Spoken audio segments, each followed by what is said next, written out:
Hello, New School Comic Book Reviews. We'll just jump into it. So first thing I got here is Danger Club number 7, written by Landry Q. Walker and art by Eric Jones. This issue I was not greatly impressed with. Basically, we pick up from the last issue where there looks like there was a great whiteout and something was going on with the universe is changing, and it seems basically the universe is being rewritten, and all the teen heroes who have died have come back to fight the one guy, the American Spirit, or whatever this guy's name was, who had gone evil and kind of killed everyone. And this issue has the one kid who kind of works magic, kind of, doing some mumbo jumbo and bringing all the old heroes back, or the old kid heroes back, I should say, to kind of fight him. And it ends with what seemingly the bad guy may or may not have been defeated, and now the universe is going to be rewritten again, it seems like. So all in all, the issue it wasn't bad, but it really wasn't. It really seemed like the writer's trying really desperately hard to write himself out of a corner. You know what I mean? I'll probably get the next issue just to see how it ends, or to see what happens next. But I don't know. I might not continue with this comic. Next we have New Avengers number 30, written by Jonathan Hickman, and the penciler is a name I can't pronounce. Is Dalibor Talajic, and let's see here. Oh, and the cover is by Alan Davis. So the cover is cool.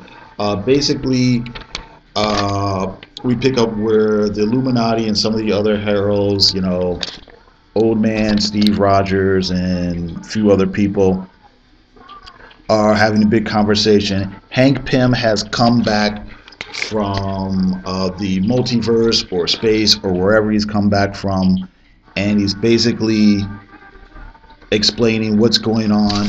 There is basically a race of Beyonders, and they have some sort of plan that involves dealing with the builders and what's coming up next in the next couple of months. And yeah, that's really basically it. It's basically just Hank explaining things that are going on between the Beyonders and the builders, and all these big cosmic things going on, and all hope is lost, and blah blah blah blah blah. With this comic book, again, when I first started reading it, I was really into it. Then it was starting to bug me because the pace was going too slow. Then it picked up and I started liking it again. And then now we're back to the place where it's kind of just sort of spinning its wheels. I think we're pretty much coming down to the end of Hickman's run on this comic. But I'm hoping he really pulls something off in the next few issues or so, because otherwise, I don't know. I just hope I'm not let down by the conclusion of this comic. Okay. Next thing I got that kind of really cracked me up was Savage Sword of Criminal. This is the Ed Brubaker, Sean Phillips crime story, but as you can see from the cover, it's a mock-up of those old 70s Marvel Comics magazine-sized issues where they used to do Savage Sword of Conan, and they used to do things like horror things and science fiction things, and the inside is a complete mock-up of the type of thing you used to get here. And even here, there's a fake editor, Marvin Ray Goodman, and basically it starts off like we're reading, like I said, a Savage sort of Conan type comic. It's all in black and white. It's full of gore. Oops, there we go.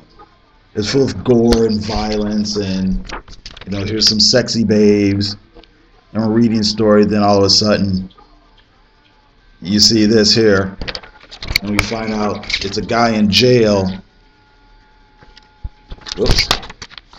It's a guy in jail, reading the comic, and some dude's talking to him saying like, yeah, I used to read some of those comics. Sometimes they got titties in them, sometimes they don't, blah blah blah. And basically, this story is another one of the lawless guys, and it's basically about his struggles while he's in jail. And it seems like somebody's got kind of a hit on him, and it's basically him just sort of dealing with everything, trying to on one hand stay alive, on the other hand trying to figure out who's got it in for him. This whole thing kind of cracked me up because I kind of really like those old, like I said, 70s Marvel magazines. And that's the whole framing device of the comic. And then you get to the end, you've kind of got a fake letters page here. One of the fake letters is written by Kurt Busiek. Another fake letter is written by Kelly Sue DeConnick. Only here she calls herself Sue Booze McGillicuddy Kelly, which kind of made me laugh. And this, on one hand, it's an ad for some of the other criminal trades and stuff, but it's pretty much laid out again the way you used to see the ads in the old 70s Marvel comics. And then here too, here's another fake ad. Awesome secrets of deadly kung fu. Oh, and this is funny here too. Here's this graphic here that makes it look like it's a subscription to the jail that the guy was in. So this issue kind of pretty much cracked me up. Comic book I liked the most I've read so far was Black Hood #1 from Dark Circle Comics. This is really an imprint of Archie Comics. This is written by Dwayne Szerzinski, and the art is by Michael Gaydos. And basically, Archie Comics has a group of superhero characters that make appearances off and on throughout the decades. Sometimes they license them out to other companies. I know they've licensed them out to DC a couple of times. But you've got like the Black Hood, you've got the Shield, you've got the Fox.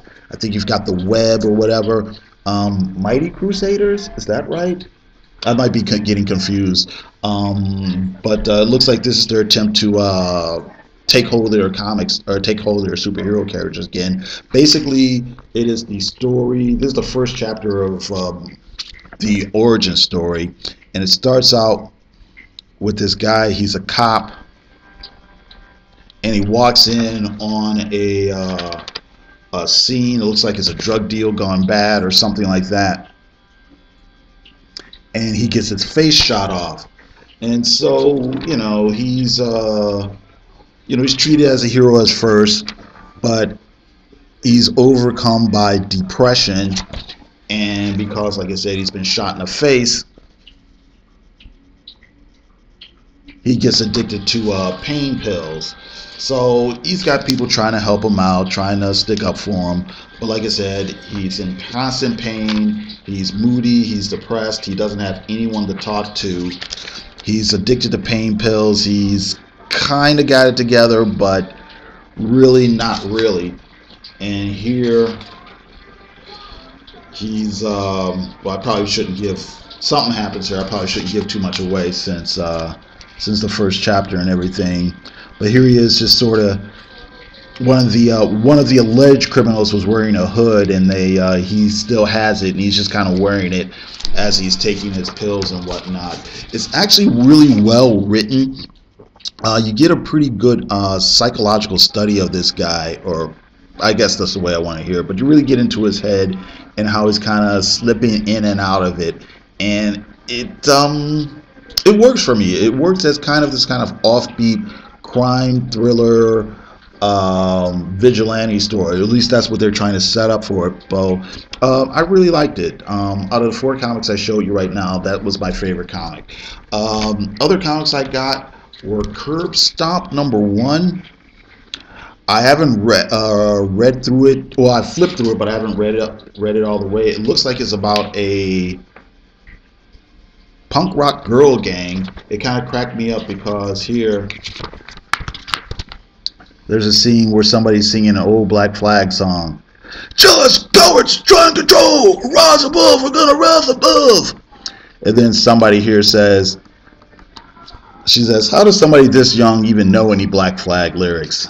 So that just made me crack up. Also got Shutter #5. I know they're on issue 9 or 10 or whatever, but I'm just now catching up with this series.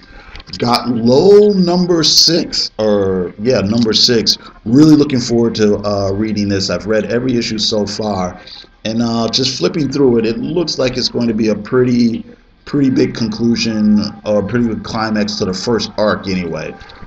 Also got Girls #1, Image First. I remember this series came out a few years ago and it got a lot of critical acclaim. I didn't read it then, but I figured this might be a good chance to kind of catch up with it, by the Luna Brothers. Sirens #3 by George Perez. It looks like it's another deal of getting kind of metaphysical. You start with his regular art, then he goes into the art style he was using back in the early 80s, and then you see this part where an artist is actually drawing the story that we're reading, and then he's sort of interacting with one of the main characters here,